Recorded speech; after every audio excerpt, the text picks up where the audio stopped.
Y imagínate que fueras la princesa de un reino desconocido por el ser humano. Ni siquiera tú lo sabías y para regresar deberás llevar a cabo una serie de desafíos. ¿Tú crees que lo lograrías? En este vídeo te voy a mostrar qué no deberías hacer, qué deberías hacer y cómo vencer a las 3 pruebas en el laberinto del fauno.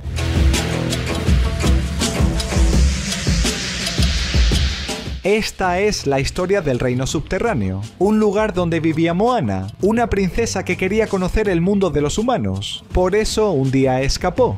Pero al llegar a la superficie, la luz del sol borró su pasado. Olvidó quién era, de dónde venía y lamentablemente murió. Sin embargo, su padre, el rey, sabe que su alma regresará en otro cuerpo. Y ahí es cuando conocemos a la protagonista, Ofelia, hija de Carmen e hijastra de Vidal, el capitán de este ejército de soldados fascistas que están buscando a los republicanos que se esconden en las montañas. Sin embargo, a Ofelia todo esto no le importa, persiguiendo una hada da con el laberinto del fauno. Vale, nos encontramos en la España de los años 40, donde había 2 bandos que estaban en conflicto, los republicanos y los nacionales o fascistas, los que ganaron la guerra civil años atrás y estaban liderados por Francisco Franco, un dictador que contaba con el apoyo de los militares, los terratenientes y el clero católico, y que durante su legado se hizo con el control de casi todo el país. Únicamente sobrevivieron algunos grupos aislados que se negaban a que el Estado y la Iglesia unieran lazos, los maquis o la guerrilla antifranquista. De ahí que el capitán y su ejército esté persiguiendo a estos opositores del régimen.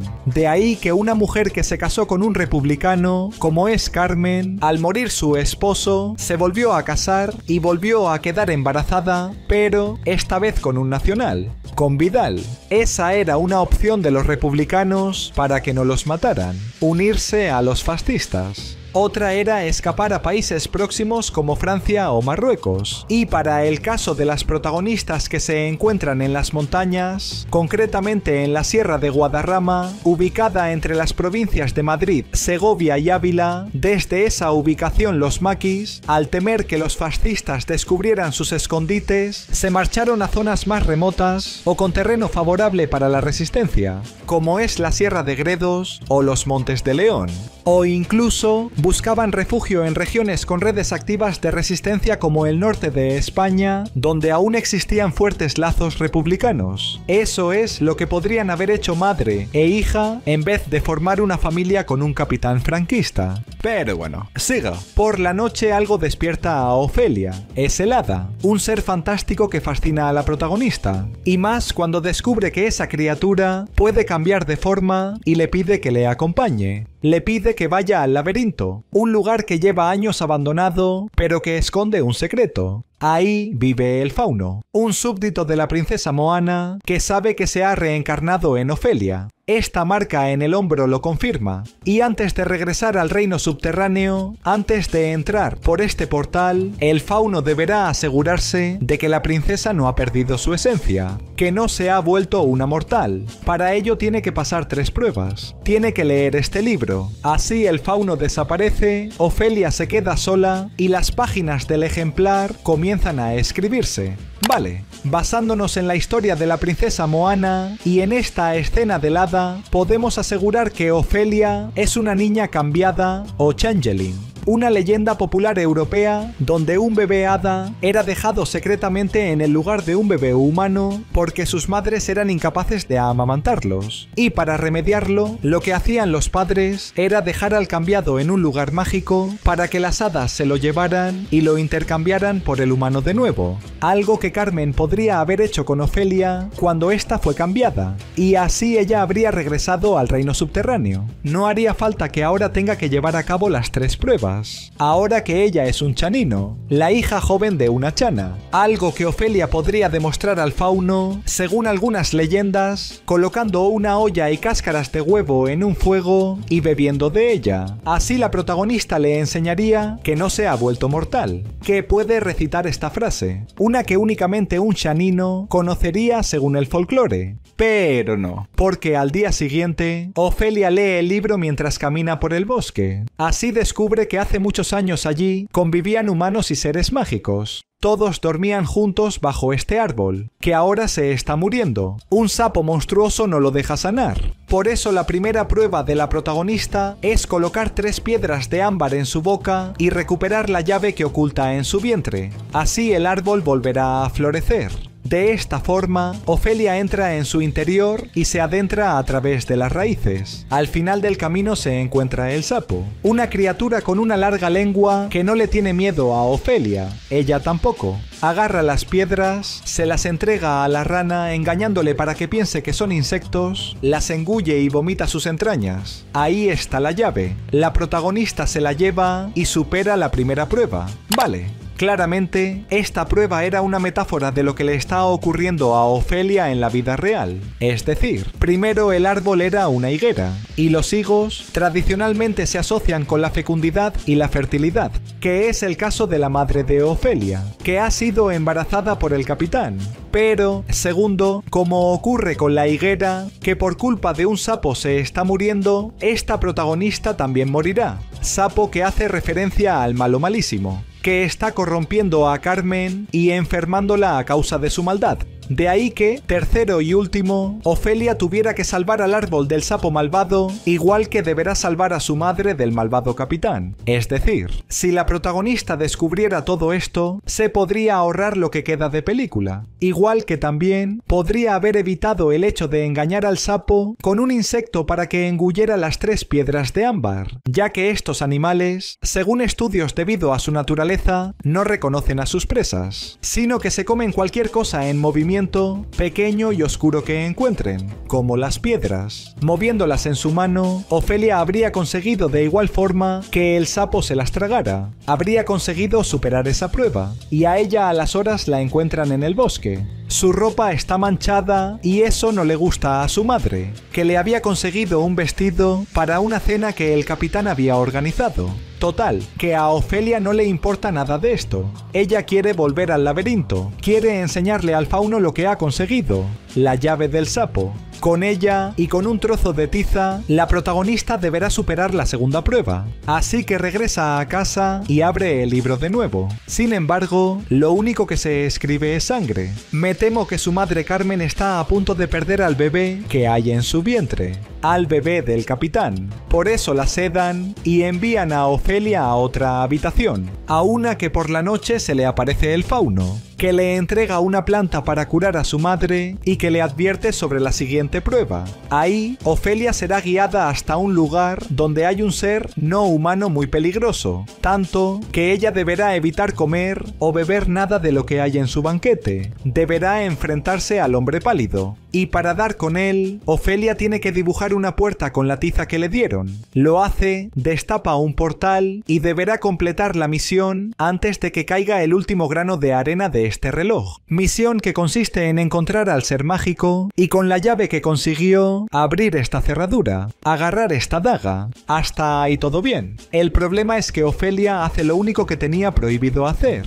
probar la comida del banquete, lo que provoca que el hombre pálido despierte, agarra sus ojos, se los coloca en las manos y así puede observar a Ofelia. Puede hacerla pagar por alimentarse de su comida. Por eso, aterrada, la niña sale corriendo. El hombre pálido también. La persigue por los pasillos y da con ella, a la que se le acaba el tiempo. El portal se cierra y la tiza se rompe. Me temo que deberá enfrentarse al malo malísimo. ¡Oh no! ¡Espera! Ofelia dibuja otra puerta en el techo y logra escapar del hombre pálido antes de que la alcance. Vale, esto tenía sentido, ya que el director de esta película, Guillermo del Toro, se basó en un personaje de otra, que produjo años después para crear al hombre pálido, la mujer pálida de historias de miedo para contar en la oscuridad.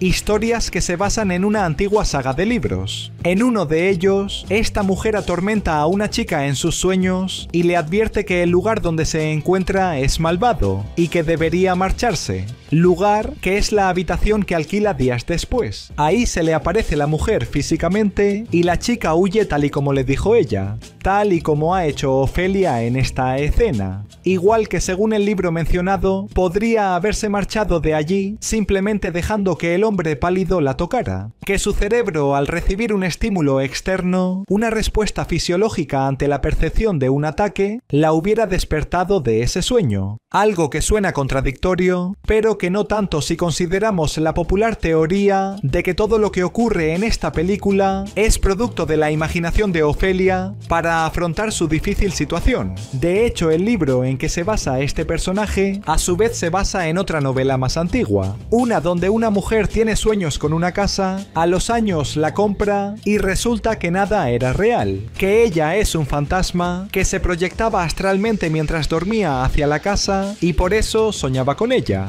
Y, teniendo en cuenta que la proyección o viaje astral es una experiencia extracorporal que nunca ha sido científicamente demostrada y que en la mayoría de ocasiones se debe a fenómenos subjetivos como la imaginación, los sueños lúcidos o estados alterados de conciencia, puede que Ofelia esté viviendo un cuento de hadas. Una historia ficticia como mencionó el propio director en esta entrevista, tal y como ocurre con la prueba. Prueba que consistía en conseguir esta daga, una muy parecida a aquella que usaron para cortarle los ojos a Santa Lucía, la santa patrona de los ciegos. Igual que ocurre con el hombre pálido, que sus ojos estaban separados de su cuerpo. Así que, como ambos hacen referencia a la misma historia, la forma de vencerle era la misma que para Santa Lucía, un personaje de la película La Monja 2, el fuego. Por lo tanto, imaginaos que Ofelia no hubiera podido escapar del hombre pálido, como le pasó a todos estos niños a los que ha matado según esta escena. Imaginaos que la protagonista tuviera que haberse defendido. Exacto. Lo mejor que podría haber hecho era empujarle contra la chimenea que había detrás suya.